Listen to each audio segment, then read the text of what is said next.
Hi, how are you? Good, good, good. Just overthinking everything. So I just Well, we coordinated colors today. We did I good. know, I know. Okay, so the reason I requested if you could share the PowerPoints, because what's happening is I have my script here and Mhm. my talking points, but when I share my screen, all my screens just show the PowerPoint and it doesn't show my Mm, script. So okay. I was wondering if you could help me with that. Yeah, that's no problem at all. Let me download it and then I will make sure that I can share, but I'm gonna actually ask Lindsay to share since I'll be leading the Q&A with you. I'll have her take over the tech side. Let me Okay. save it on our shared drive really And quick. Here comes Jasmine.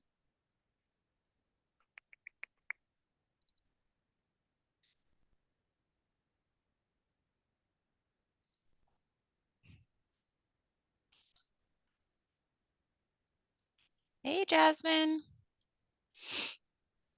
Hey. hi, Jasmine. Good morning. Good afternoon.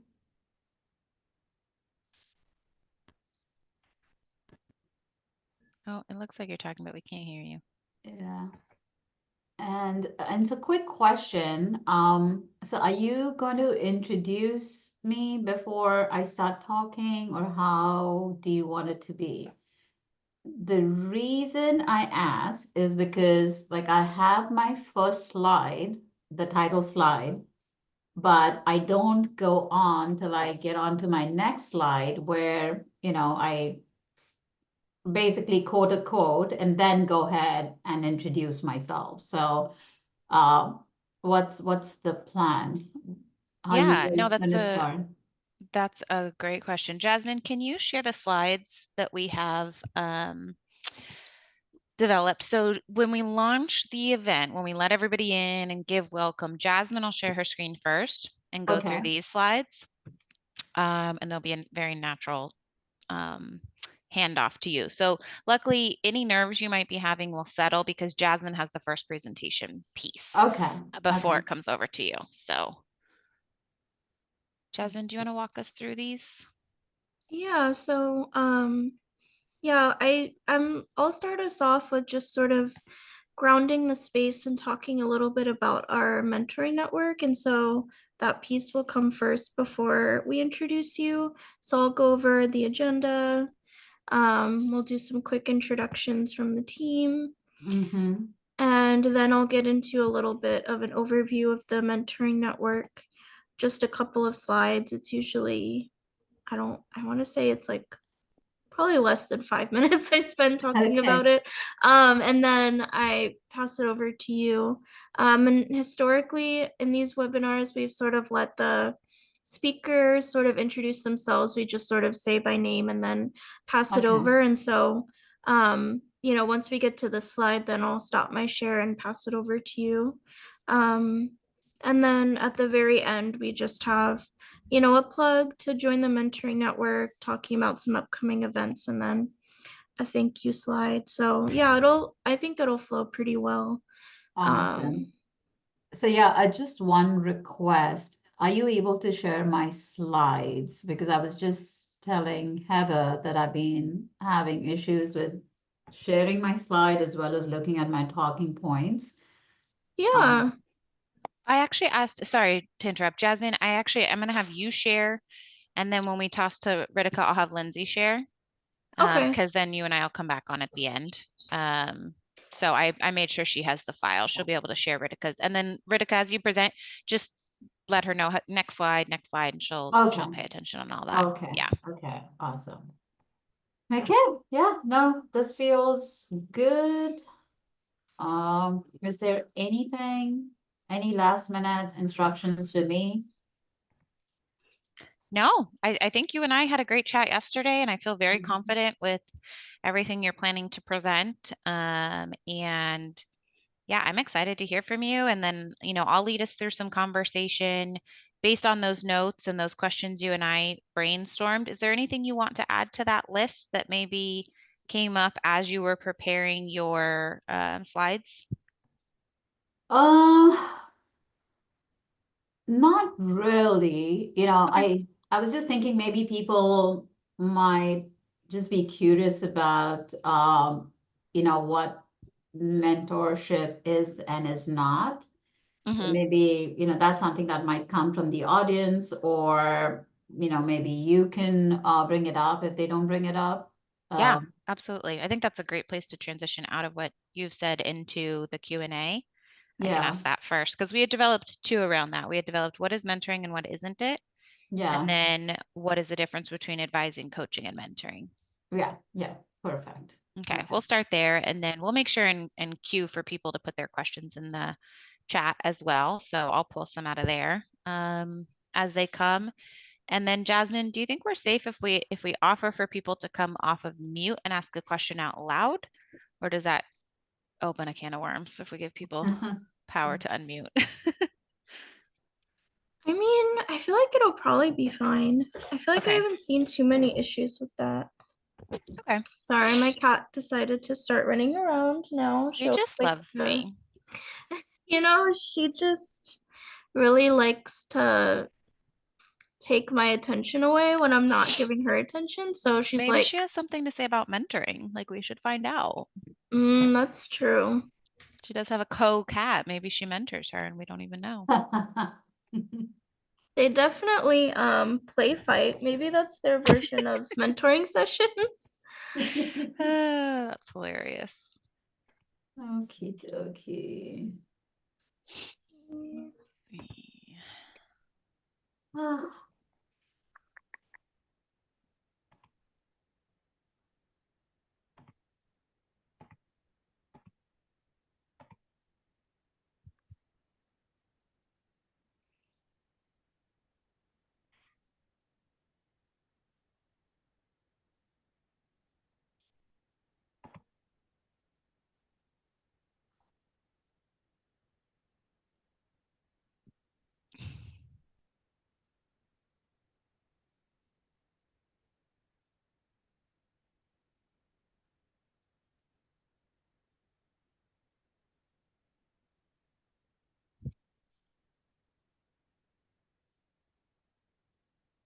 Gosh, yesterday was so nice and sunny, and then today, I don't know, at least here in Santee, it's a little chilly.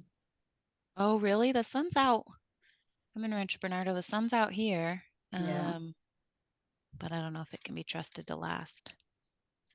maybe it's just me. I'm always cold. Oh no. I'm gonna go quickly, go use the restroom. Be back. Perfect.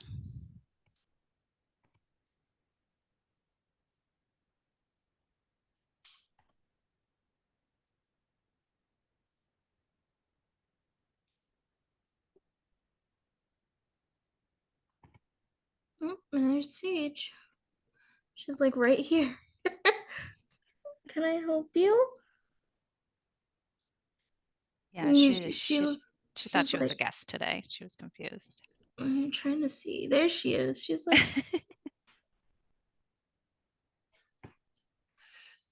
I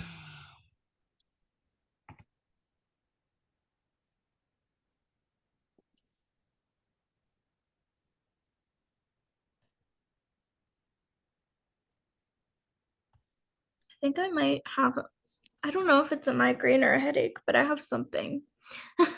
Oh no. Fun times. Maybe you need a midday coffee like I'm drinking. Mm. You're like maybe not. I think I just need like a midday nap or something. I don't know. I think, Yes. I don't know. I get headaches a lot when it's like time of the month. So I think Mm. it's like a hormonal. Hey, hey. Oh my gosh, they were like fighting.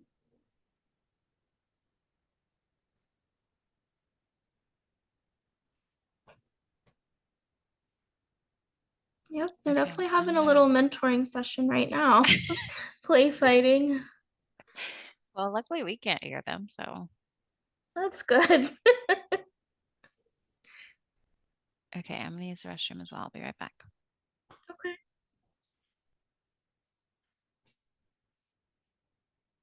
Do you have any pets, Ritika? Oh, sorry, Jasmine. Yeah, I was just asking if you had any pets. Oh no. So growing up back in India, I always did. We always had a dog, and it was a Tibetan Lhasa Apso. Mm. And just actually last month, my mom had to put him down. He was Mm. 21 years old, and Oh. the poor thing could not walk, could not see. And, I could understand why my mom wanted to keep him alive, but it was torture for the poor guy. And the funny thing Yeah. is, so with the span of years, we've had four dogs, all of them Lhasas, and all of them named Georgie. So he was Georgie Mm. the fourth. Aw. So yeah, I love having dogs, but I live by myself, and I just feel I can't. Yeah, it's hard for me to leave the pet by himself. Like, so I just feel I'll always be guilt ridden. So I can't I can't do that to myself. Yeah. No, that's totally valid. And I feel like dogs especially require Yeah, a lot of care. a lot of TLC. Mm-hmm. My cats are pretty needy, Yeah, generally speaking, but they have each other at least when I'm not there, so I feel a little less yeah. guilty. And then if I'm gone for like a long period of time, then I have people come and watch them, but they are, I mean, they're still pretty young, so hopefully they'll Mm-hmm. calm down a bit as they get older, but they'll be 2 in April. They'll be two in April. How cute. Yeah. I adopted them when they were about 7 months. So they've definitely grown a little bit, although I think they're done growing for now. But hopefully their personalities will settle. Yeah. Yeah, it's funny. My bestie, she lives in North Park and she has two cats. And I'm never ready to affectionate, but they always want to come to me. And she gets so pissed. She's like, they never go to anybody, but they always come to you and you give them Mhm. no love. I was like, that's the trick. You just Yep. have to show you're not interested, and then, you just attract them. Whenever my friends come over, they're like, okay, I'm gonna ignore the cats, and then they'll think I'm cool.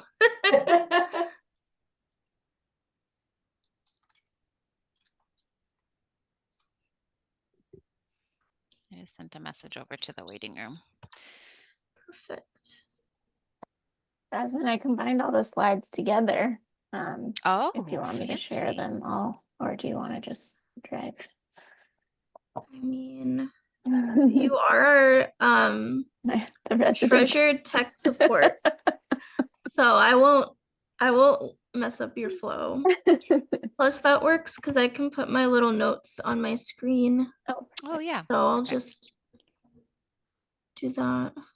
Okay, how's that? You can see everything. Mm-hmm. Yeah, that looks great. Okay, Looking cool. good. And we already have 14 in the waiting room, so we're off to a strong start. Yay.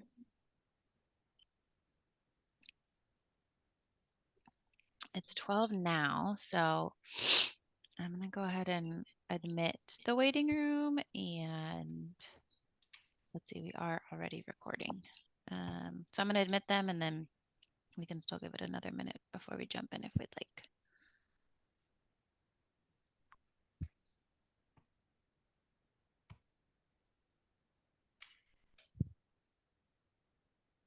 Good morning, good afternoon, good evening. Good afternoon. Thank you all for being here. We are going to get started shortly. If you want to share with us in the chat where you're joining us from, that would be great.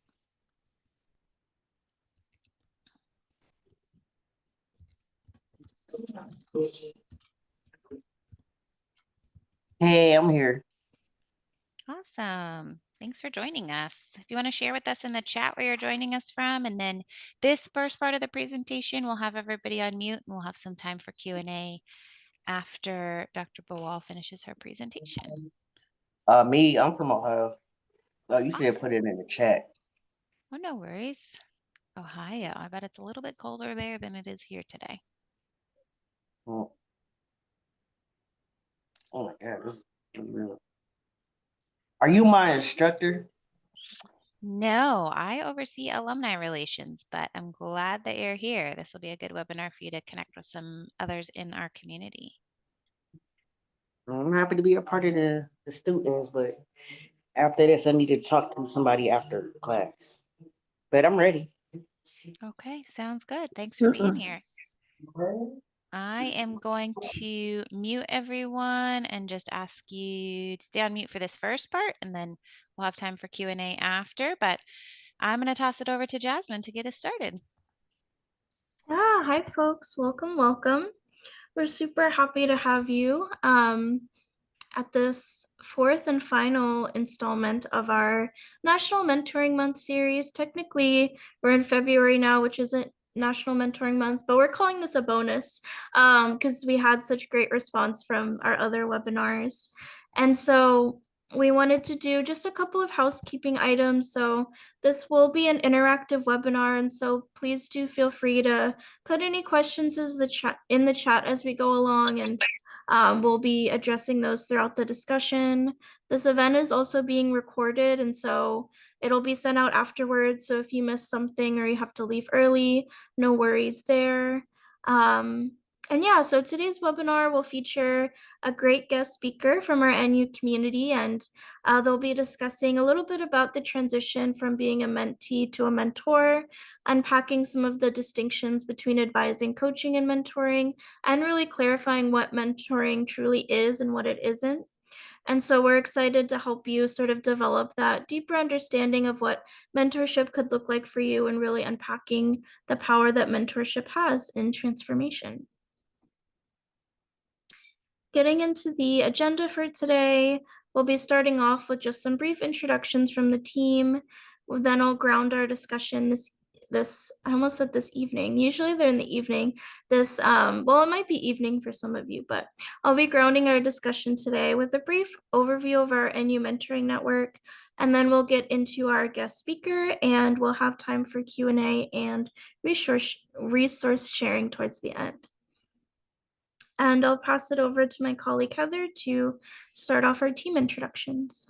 Thank you so much. My name is Heather Piedrahita. I'm the Associate Director of Alumni and Community Relations, and I am an alumna myself. I earned my master's from National in, a million lives ago, 2011. And I am fortunate to be joined by my colleague, Lindsay. You're up next. Hi, everyone. I'm Lindsay. I work with Heather in the alumni department. Happy to be here. I will be advancing the slides and here if anyone needs anything. And my name is Jasmine Banks, and I'm the Student Engagement Coordinator here at NU. I'm the other half of our mentoring network team, and so I focus here on the student side, and we're super happy to have you. And so moving into a brief overview of our NU mentoring network, we wanted to start off with this to let folks know about this resource that's available. And so you can really put into action some of the wisdom and tips that you'll learn here today on the mentoring network. And you may even hear our guest speaker talk about their experience. And so, we know that some folks might be very familiar with the NU mentoring network. Some folks here might be like, what is that? I had no idea we had a mentoring network. And so, this brief overview will just give you a little taste of what's available to you as a student, alumni, community member, staff, available for everyone. And so on the mentoring network, it's pretty similar to LinkedIn in the sense that it's a great space for career advancement and connecting with folks, but it feels a little less scary than LinkedIn in the sense that everyone on the mentoring network is associated with NU in some sort of way, so that door is already opened for you. And so, it's just you already have that connecting piece. And when you make an account on the network, you have the ability to sign up as a mentor, a mentee, or both, depending on what you're looking to get out of the platform. And you have some key features on here that are available for your free account. And so we have a couple of those listed on the next slide. And so there's really a whole wealth of resources available on the platform. And, in addition to that mentoring piece, which is a big part of the mentoring network, we do have some resources available, such as our Vault, which is a great collection of different resources and job guides. There's things on there from, interviewing tips to what are the best places to intern, depending on what field you're looking to get into. And so you can really tailor your experience to the industry that you're looking to be a part of. And we also have community spaces on there. Those are more intimate spaces where you can also sort of be with more closely related people to your career goals, or maybe even different affiliations that you have. Like we have different alumni groups on there, depending on where you're located. And also different programs are on there too. So you can really connect with folks that are more in tune with what you're looking to do with your career. And we also have our jobs listed on there. The jobs link takes you right to Handshake, which is another platform we have for career advancement here at National. And so you can kind of see the mentoring network as that one-stop shop where you can get some resources, you can check out the jobs on Handshake, you can connect with other people in the community. And we also have a video library, which is pretty similar to LinkedIn Learning in the sense that they're upskilling courses to help you, hone in some of those skills that you might need for your career. And I know with technology and AI and all those things, there's constantly new things that are popping up that you might want to be aware of. And so we have a pretty good library of videos there too for you to just keep up to date with everything going on.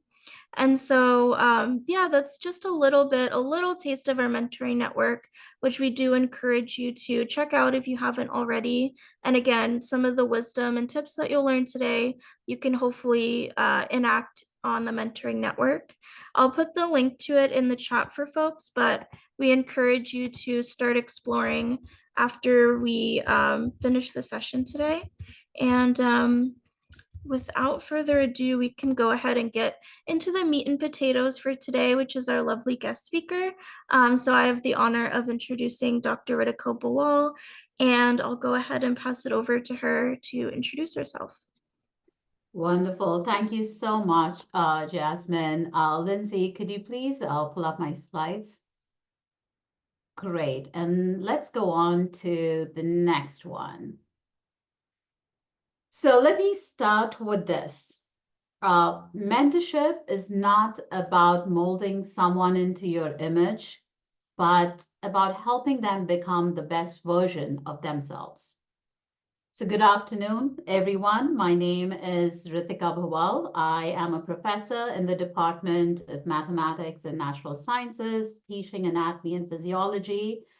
It's been 10 good years here at National University, and it's truly an honor to be here with all of you today, NU alumni, staff, mentors, future mentors. So today I want to talk about something that has not only shaped my career, but my life: mentorship. It's powerful. It can change the trajectory of someone's life with just one conversation, one moment of guidance. But more than that, I think mentorship is a legacy. It is something we pass forward, something that outlives us. So today I want to take you on a journey, my journey from being a mentee filled with uncertainty, self-doubt, to stepping onto a role of a mentor, realizing the profound impact I could have on others. So let's begin. Next slide, please, Lindsay. The story begins. My journey as a mentee. Gosh, I look at these pictures and it's like long, long ago. So I'll start with once upon a time when I came to the United States. It does feel a long, long time ago. And honestly, looking at these pictures do make me a tad bit emotional. It just reminds me of how and where I started. So I moved to Indiana after I got my physician's degree. I practiced as a physician in India and then moved to Indiana. That was not deliberate moving from India to Indiana. But life happened. I found myself in Indiana, enrolled in the Master's in Public Health program. I remember I came out, I was this young person full of ambition, but also full of questions. I remember feeling like I had to figure everything out on my own. I was unsure of what the right path was.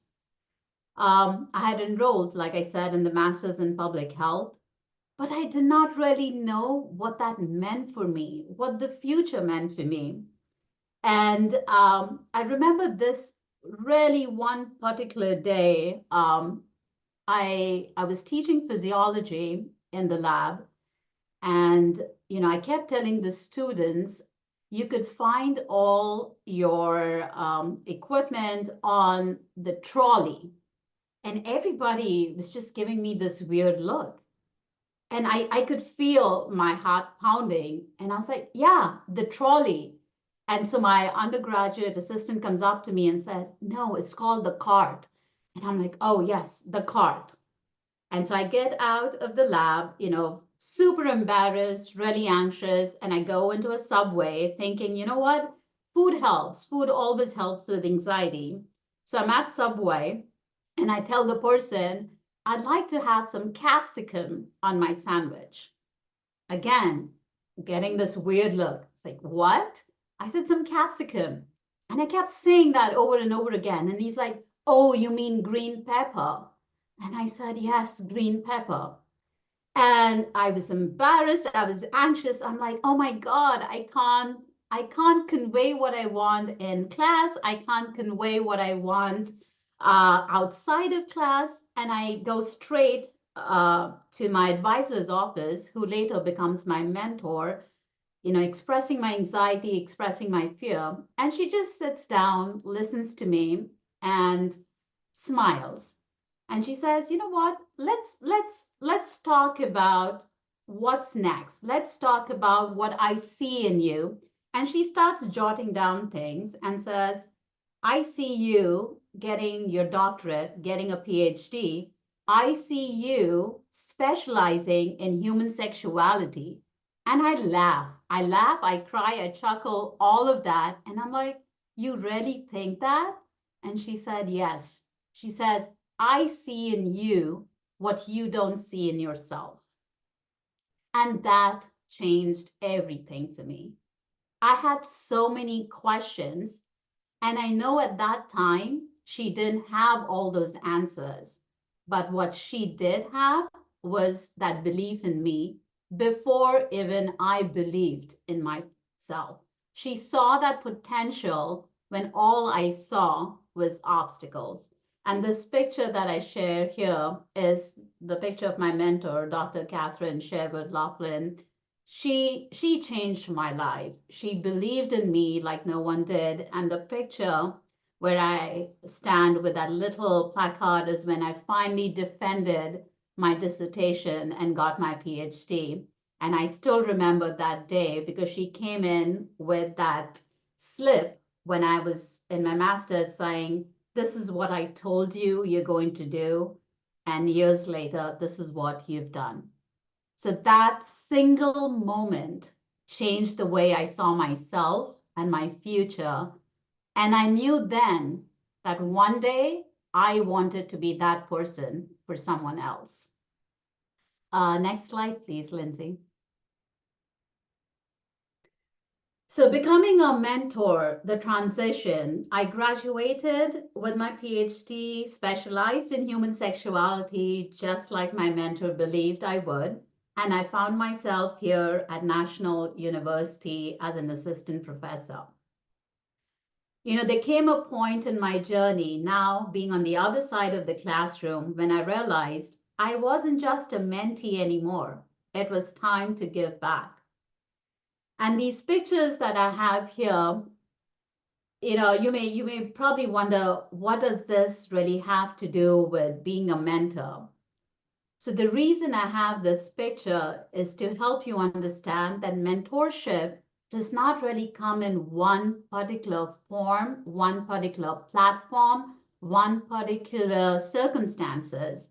As you see, I've worked with students, volunteered with students here at the Ronald McDonald House, where we cooked and served families there. We always did the holiday cheer event where all the students work together, raise funds, help provide for the underprivileged family. The other picture here is a walk that we did for an organization called Child Rights in You. The picture here where I'm standing with an award is a student of mine that I mentored. And that was the year that was very special because I won an award for student success and she won an award for being a peer mentor. So that felt like it was coming full circle for me. And the picture here in the middle is me with a group of kids where we play cricket, and that's another form of mentoring, coaching, all of that coming together. So I will be honest, when I was on the other side of the classroom here at National, I hesitated. I thought, do I really have enough wisdom to guide someone else? I was worried. What if I don't have all the answers? What if I really don't know what is the right thing to say? And then I remembered what my own mentor did for me. She didn't have all the answers either, but she showed up. She listened. She guided. And that for me was the reinforcement. So I took that leap of faith. I mentored. I mentored my first student, and I saw in them that same uncertainty I once had. And just like my mentor did for me, I reminded them of their potential. And that moment for me was life changing. And I can say for the both of us. Can we go on to the next slide? The ripple effect and why mentorship matters. And talking about that first student I mentored, and I believe he's here with us in the audience as well. So thank you, Jeremy, for allowing me to share the pictures as well as using you as an example of mentorship and what that's meant for both of us. I still remember the day when I first met Jeremy. He had enrolled in the Bachelor's in Public Health program, came into the office, and the questions he had for me took me back in time. It really reminded, I saw myself sitting there and asking the same questions. And over the years, I'm so proud to say he got done with his bachelor's, went on to get his master's, and got a fantastic job where he's helping foster youth. He also adjuncts and teaches at National University. So for me and for him, I can say, and for every other student that has crossed paths with me, that mentorship is not just about one person helping another. It's about a ripple effect. Think about this. Someone mentored you. You mentor someone else. They go on to mentor another. And before you know it, you've impacted dozens, maybe even hundreds of lives, all because you chose to invest in that one person. Many of us here today are in positions of influence that we don't even realize. We have walked the same halls, we have faced the same challenges, and guess what? We all have come out stronger. But what if we could use that experience to light the way for someone else? That is the power of mentorship. And that is the legacy we have the opportunity to leave behind. Next slide, please. I wanted to keep this up for a moment. And this, again, thank you to Jeremy for allowing me to share this personal note. This is something that gives me hope. This is something that gives me the confidence. This is something that I hope gives Jeremy and many students like Jeremy out there the hope, the confidence, the encouragement to pay it forward. The part that I highlighted was the fact that when he said, within my community, I've taken the initiative to organize multiple educational opportunities to help folks find the resources they need while connecting with local leaders for community development.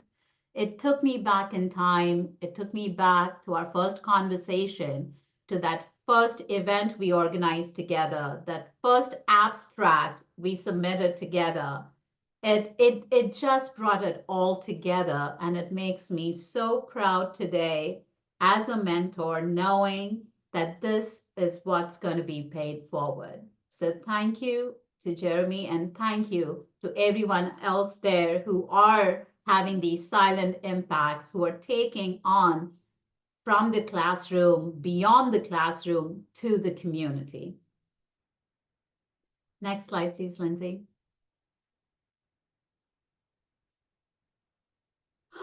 Looking back, reflecting, as I said, this whole journey, from being a mentee to a mentor, there have been so many moments of ups and downs, of self-reflection, self-doubt, celebration, all of that. But if there was one thing I wish I had known earlier, it's that mentorship is not about having all the answers. It's about being present, listening. Listening is more powerful than giving advice. I truly, truly believe that each one of us has this untapped potential. And sometimes all that you need is just that one person to remind you of it. For me, the way I see it, mentorship is not about perfection. It's about showing up. And when we show up, we create change. Next slide, please, Lindsay. So now I want to leave you with one simple question. Who will you mentor?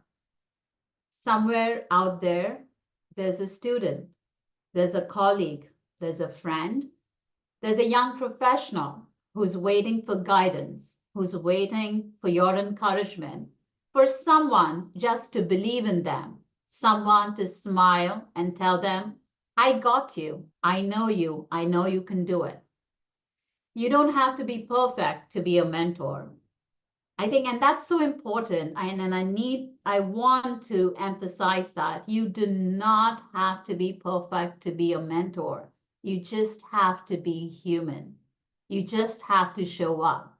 You just have to be willing, because to that one person, you could be the difference between doubt and confidence, between giving up and pushing forward, between feeling lost and finding their path. Just like when I came here, I was lost, and being lost in the snow, no fun. But my mentor was that ray of sunshine that melted the snow and showed me the path forward. So mentorship isn't just about something we do. It's a responsibility we carry as alumni.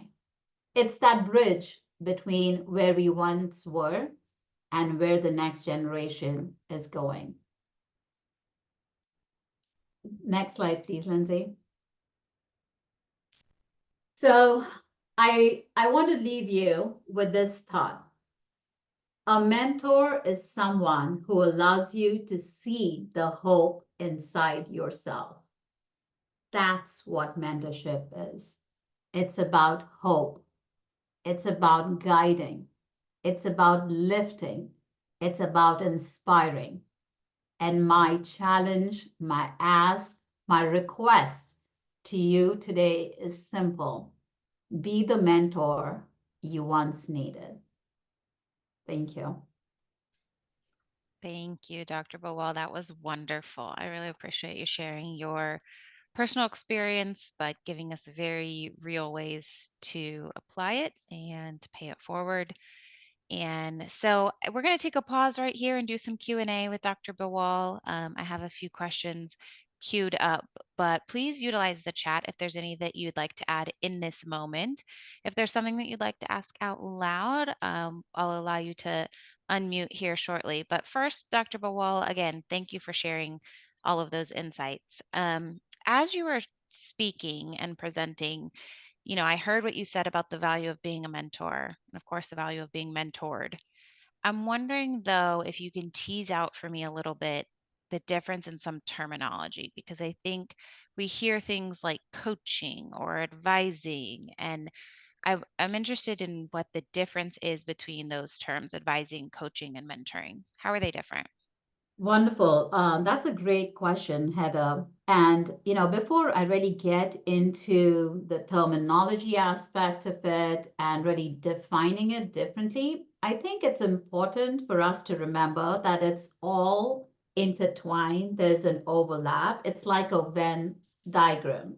What could start as an advising could progress into coaching, could end up being mentoring. So if I really had to take a step back and create those differences for you, so mentoring is more long-term relationship. It's focused on holistic growth. It involves offering wisdom, guidance, and support. So it's more of a long-term where you are constantly trying to define and help establish those long-term goals. Coaching, on the other hand, is more structured.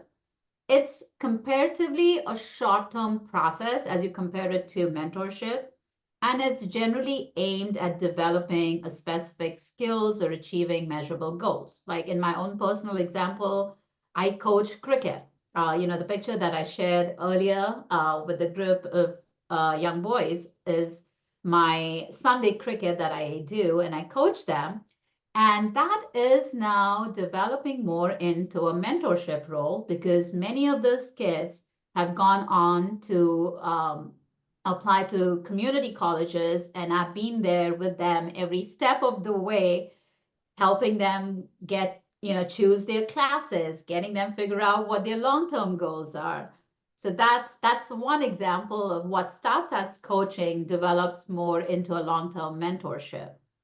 And advising, like we're all familiar with, involves offering very specific expert advice or solutions to address specific problems or decisions. Like, in our own university, we've got financial advisors, we've got academic advisors, so on and so forth.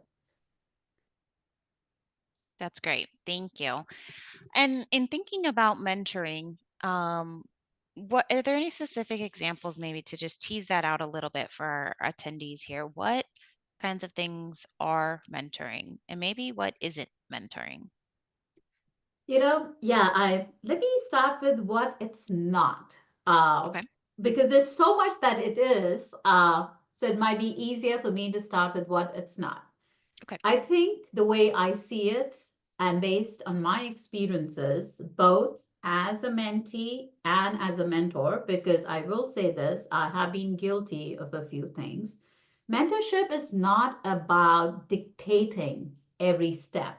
It isn't a one-way, top-down directive where the mentor simply tells you what to do.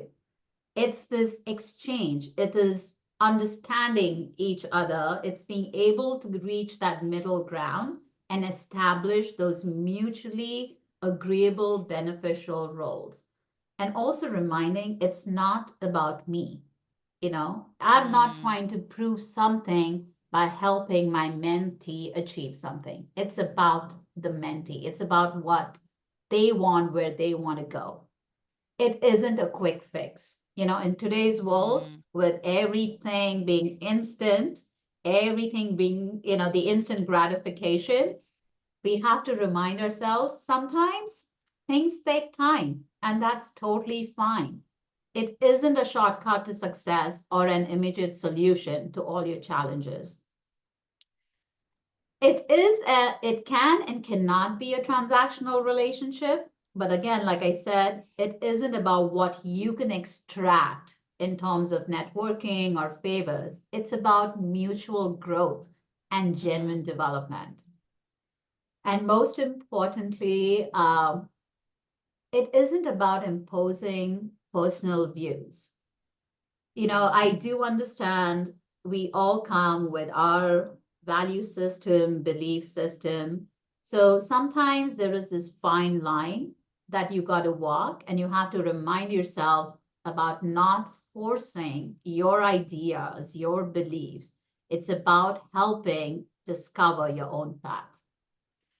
Uh, and one more thing, and this I think I definitely kind of have been guilty, is it's not about replacing professional training or therapy. Sometimes mm. when you have those conversations, when you're discussing life-term goals, when you're discussing challenges, oftentimes those lines get blurred. So I think it's important for me to remind everyone that it isn't a substitute for formal education, for formal professional development, or a therapeutic support. That is a very good point. Thank you for pointing that out. I want to go back to something you just said about mutual growth, and I want to see if maybe you can tell us more about how being a mentor, being on the mentor side, is of benefit or helps the mentor themselves to grow? And I'm going to frame this question a little bit before I let you answer. We hear sometimes from mentees who say, "Oh, I don't want to bother a mentor. I don't want to ask somebody to mentor me because that's going to ask too much of their time, or they're too busy. They've got too many things going on." And I don't know if mentees always realize the value to the mentor in getting to fill the mentor role. Can you tell us a little bit about that? Absolutely, Heather. And I think, the way I heard it, were two different aspects of it. Mm, One was about the mutual benefit of being a mentor with a mentee. And if I could answer that first, sure. I always tell my students, and every time in the classroom, is they don't realize how much I take away from them more than probably Mm, they take away from me. So by that, I mean, a worldview, different opinions, different experience. It's important for me. I remind myself that I come from a particular background, a particular experience. My classroom, I have a wealth and very diverse experiences that I learn from.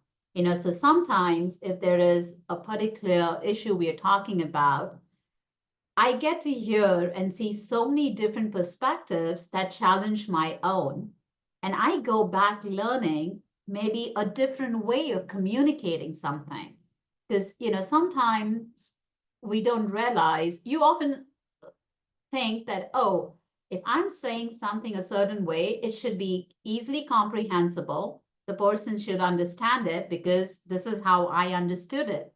No, we all know we learn differently, we communicate differently.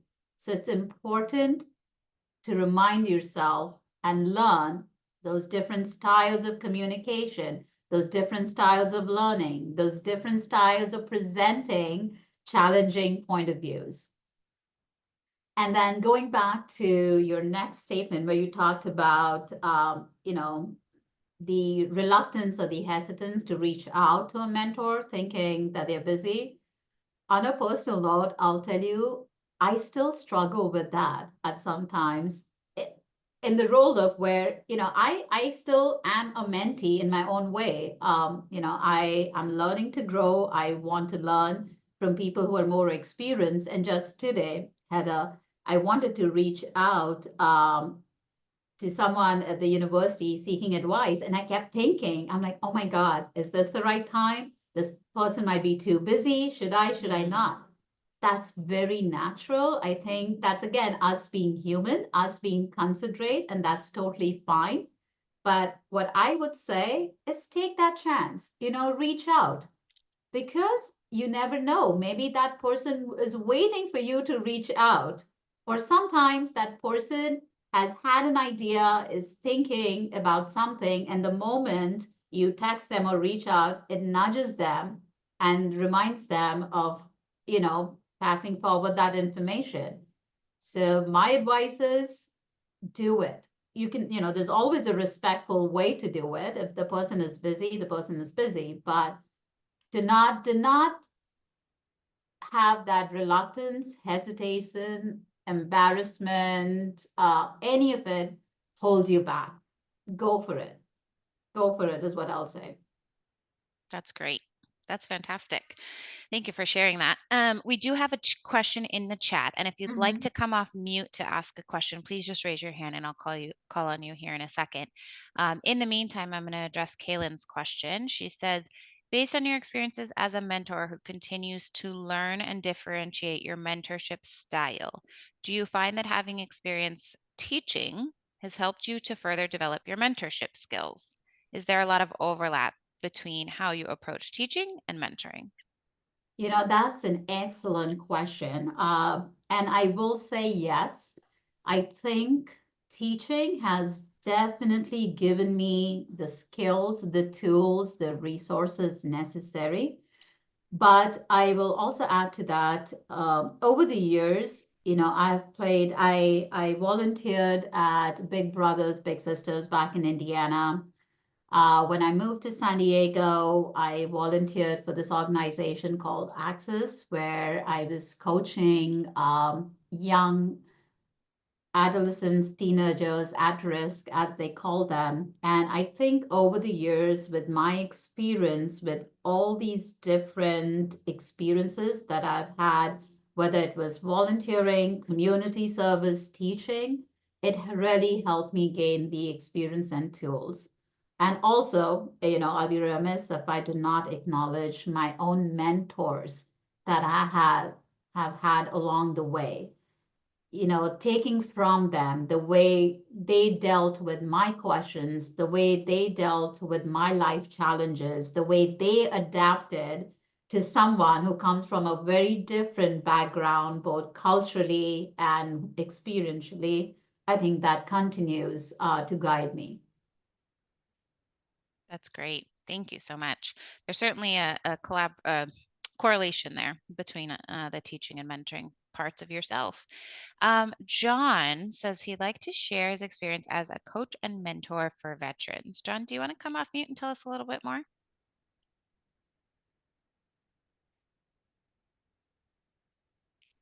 If you can. Sometimes it's hard Can to you hear find me? the unmute. There you go. You're there. Okay, I'm trying to figure out the camera here, but I'll just go ahead and talk. I'm 62. I'm retired military. Thank you for sharing your experience. Really appreciate this. I'm an alumni of NCU. Great. What I always ask somebody is, if you want to be a mentor or coach, find your one specialty. Don't try to get too broad. I coach senior leaders as I leave the military because I left the military as a senior leader. And one thing as a senior leader in the military, it used to be you don't ask for nobody's opinion. And when you leave the military, go to the private sector, or I work for the University of Phoenix, it's a completely different environment, completely different way of training. So find your one niche, find your one passion, find your one audience. Don't try to be everything, try to be generalized. That's just my experience. And that's what really helped me, because I can't be 20 things, if that makes sense. That's what just been my experience. And one thing, as a speaker, so I can't say, remember, you're not there to give advice. You're just there to be, I want to say, a sounding board. That's been my experience in this. And again, I've coached anywhere from 30 to 50 years old. I don't believe politics into it. I don't bring religion. If they start bringing that, that's not what we're here for. I just wanted to share that. Thank you very much. That's great. Thank you. Yeah, Dr. Bawal, maybe we can build off of that and, knowing that we can teach and mentor and guide best from our own experiences. How would you handle it as a mentor if maybe a mentee came to you looking for some experience that you don't have, and maybe you're not the best person for them to speak with? Absolutely.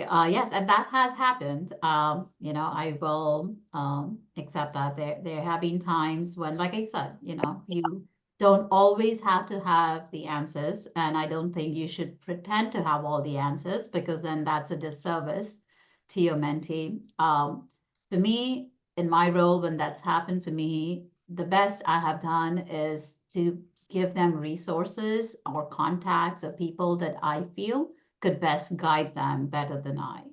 And, also a quick reminder, or as I was thinking and as John was sharing his experience, so it's very important when we're talking about mentorship, it's about that rapport as well.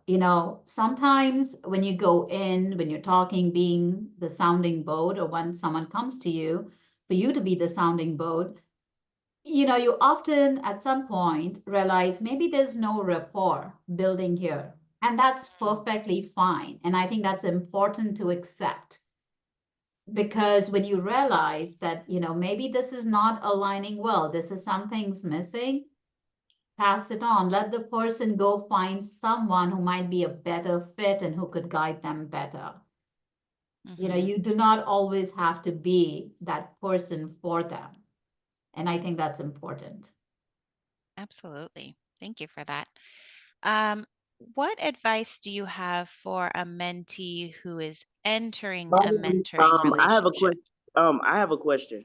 Oh, hang on, Nico. Let me finish this one, and then I'll get to you. I'll be right back.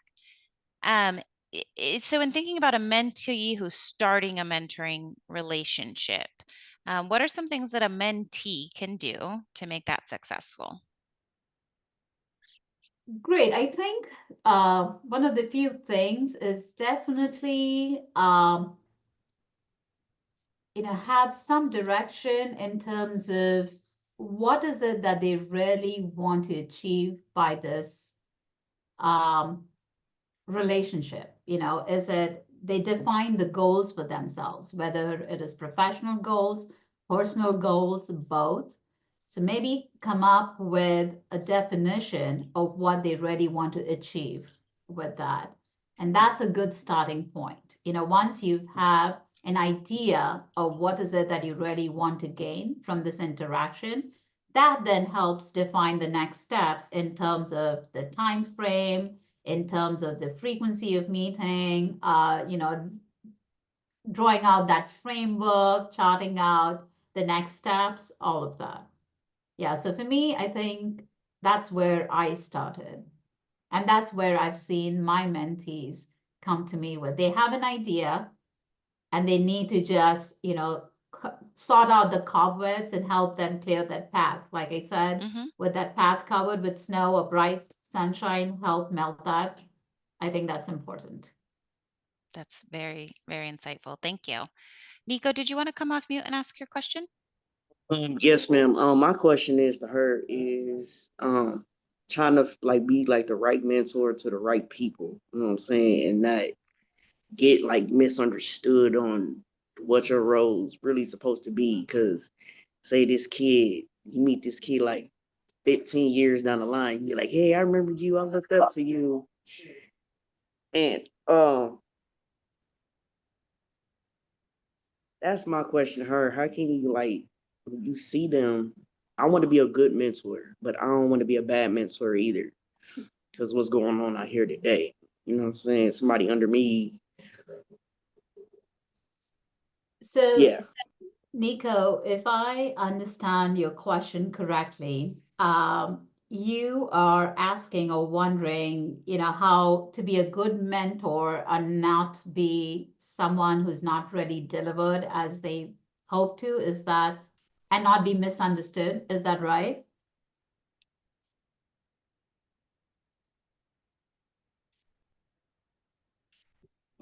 Yes, ma'am. Because it's more of trying to like when I be a mentor, like me going into this program is going to be more of something I love to do, something that I just work for 9 to 5. True. So, Nico, here's my thing, and I think this is something I remind myself on a daily basis as well. We are no superheroes. We are humans. I think that's very important to remember because that's how you will show up. And by that, I mean it's okay to make mistakes. It's okay to be misunderstood and misunderstand. But what's important is to check in, make sure that you and your mentee are on the same path in terms of understanding, in terms of expecting, in terms of defining the next step. And that's where, when I talked about that rapport, that vibe, those are the things that you check in, you align, and you make sure you both are on the same path. And it is okay, to have sometimes dissenting views. Not, we if we all agreed upon the same thing, if we all thought there was just one way of doing something, life would be boring. We wouldn't be challenging each other, and that's the key. When you can challenge each other in a healthy way, nudge the other person to sometimes see things a little differently. Because here's the thing, what happens is, we go on with the thought thinking, my way is the best way to do it. Till someone else comes along and says, hey, have you tried this? Or maybe from the way I see you or my experience with you, I feel you could do this in a different way and that could be more impactful. So to be open to that kind of constructive feedback, I think is very important. And those regular check-ins, I cannot emphasize enough the importance of checking in with your mentee time and time again to make sure you're on the same path. Because, life happens, things change, goals change, we as people change. And sometimes, you have to find a different way, a different path, which means finding a different mentor. And that's totally fine. That is a great point. I like the idea about checking in regularly, making sure this is still moving forward and it's still beneficial for that mutual growth, like we talked about. Dr. Tito, one of my favorite NCO alumni, do you mind coming off mute? You asked a question in the chat, but I'd love to hear you talk about it out loud a little bit more. Yeah, sure. I asked that question when the description was coming up with regard to the differences between mentoring and coaching. And the reason I asked it about in leadership is I was really wondering, um, as men, as mentors, it's important that we have an expertise. And the reason for my question is because sometimes people don't know what they need, and you you come in to help, and you're like, "How can I help you?" And they're looking at you like, who said I needed help? I just wanted to be listened to right now. So I wanted to when the coach was described, it was described almost as a sports coach, and that's why I asked about leadership, because I was just wondering what are the benefits of taking a stance of curiosity and investigating deeply what it is that the person that you're engaging with can use from you with respect to your expertise. So I understood that coaching, you needed to be an expert in something and not in mentoring. And I thought it was the other way around. So I didn't have clarity there. I like that. Thank you. I think that the piece about curiosity is really important, being curious about how you can support a mentee, and being curious throughout their journey to see what might help them, what might support them, and being open to that shifting over time, right? Let's take one more question from, let's see, we have a couple in the chat actually. In terms of things shifting, Kaylin asked, do you have any experience with the mentee-mentor relationship shifting, where maybe then you become colleagues or collaborators? Maybe you work on the same team or are assigned a project together. Do you find that challenging to adjust to a new dynamic? Oh, that's a great question. I I don't I in my personal experience, I don't think it was challenging. It was very fulfilling for me. The pictures I'd shared with my own mentor, I remember when she had encouraged me to submit my first abstract for the American Public Health Association conference, and I was nervous. And then years later, when I was a professor here at National, we collaborated together and were presenting. It was just a very fulfilling experience. And fast forward, the experience I shared with my mentee, the student I had, Jeremy, where we worked on presenting his first abstract for the conference. And then, years later, he was an adjunct teaching for me. And I think it was very fulfilling and less challenging. I mean, not challenging, to be honest. It wasn't challenging. It was very fulfilling. That's great. That's wonderful. I'm going to close us out with one final question, and then we will toss it back to Jasmine to wrap us up. But as a mentor, if you're maybe serving as that expert or someone giving the guidance along the path, how can you as a mentor empower your mentee to take initiative?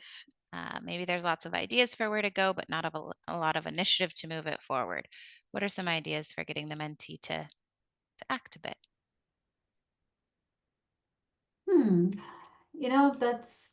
That's good. I'm trying to think about um,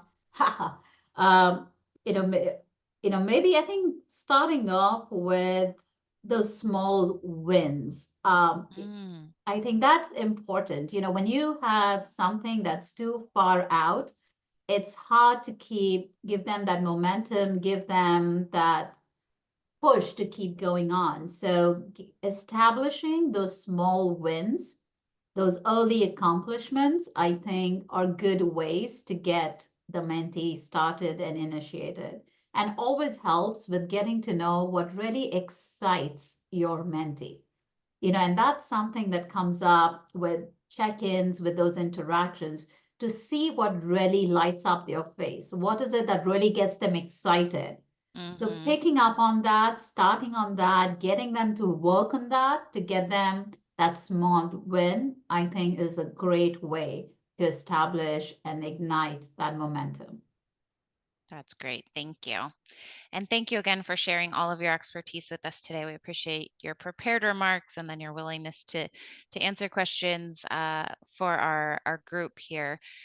We will be sharing a recording of today's presentation with anyone who registered. So you will see that email come through in the next day or so.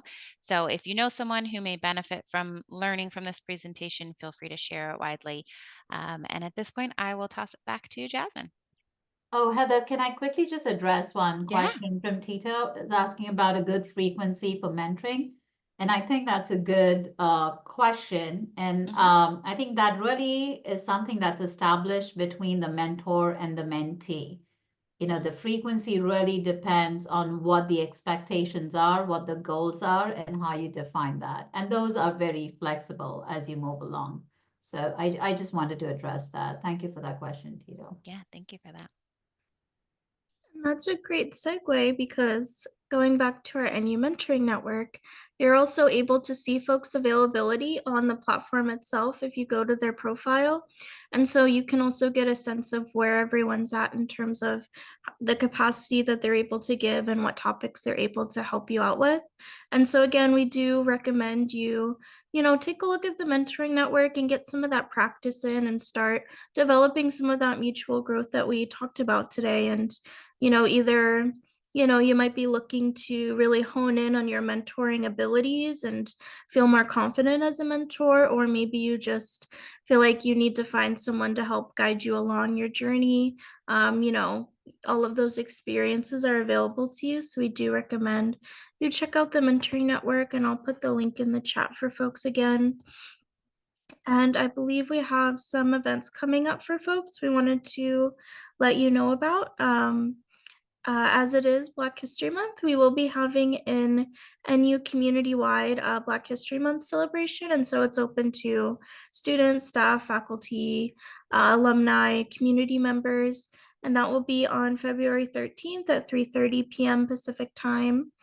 We'll also, right after that, be having an NU speaker series about smarter minds, your network is your net worth. So again, sort of continuing that mentoring conversation as well. And that'll be at 5 p.m.